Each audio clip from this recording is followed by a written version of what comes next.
কাপ্তাই চট্টগ্রাম সড়কের পাশে দুই পাহাড়ের পাদদেশে ছোট্ট গ্রাম মিতিঙ্গাছড়ি। সবুজ শ্যামল এই গ্রাম দেখতে ছবির মতো, কিন্তু পিছিয়ে আছে উন্নয়ন অগ্রযাত্রার দিক দিয়ে। বিদ্যুৎ থাকলেও রয়েছে সুপেয় পানির সংকট।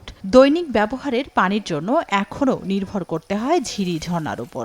নেই খেলার মাঠ, শিক্ষা, স্বাস্থ্য ব্যবস্থার পর্যাপ্ত সুবিধা। সড়ক ও স্যানিটেশন সুবিধাও তলানির দিকে। তবে পাহাড়ি বাঙালির সহ অবস্থানে রয়েছে সম্প্রীতির পরিবেশ। তবে আশার খবর হলো এই গ্রামটিকে এসডিজি ভিলেজ ঘোষণা করেছেন সরকার, যেখানে থাকবে কর্মসংস্থানের সুযোগ, কাজে পাবে নারী পুরুষের সমান অধিকার। আগামী 10 ডিসেম্বর ভিডিও কনফারেন্সের মাধ্যমে যুক্ত হয়ে গ্রামটিতে নতুন কার্যক্রমের উদ্বোধন করবেন প্রধানমন্ত্রী Tarique Rahman. SDG village pilot প্রকল্পে দেশের মাত্র 3টি গ্রামের মধ্যে মিতিঙ্গাছড়িকে নির্বাচন করায় সরকারের প্রতি কৃতজ্ঞতা জানিয়েছেন বাসিন্দারা।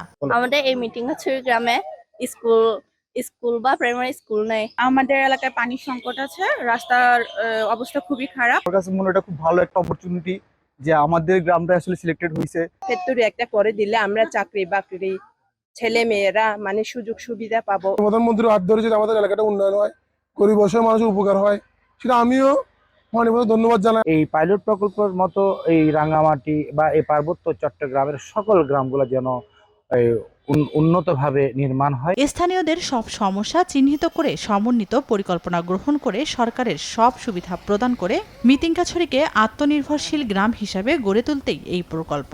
পরে সারা দেশে সব গ্রামগুলোতে এই মডেল গড়ে তোলার কথা জানান প্রকল্প কর্মকর্তা। আমাদের দেশে সমস্ত ভিলেজে এই অ্যাপ্রোচ নিয়ে কাজ করে আমরা আত্মনির্ভরশীল বাংলাদেশের সকল ভিলেজকে আমরা এরকম দেখতে চাই। গ্রামটিতে 133 বাঙালি ও 37 মারমা সম্প্রদায়ের পরিবার বসবাস করেন। সময় সংবাদ, রাঙ্গামাটি।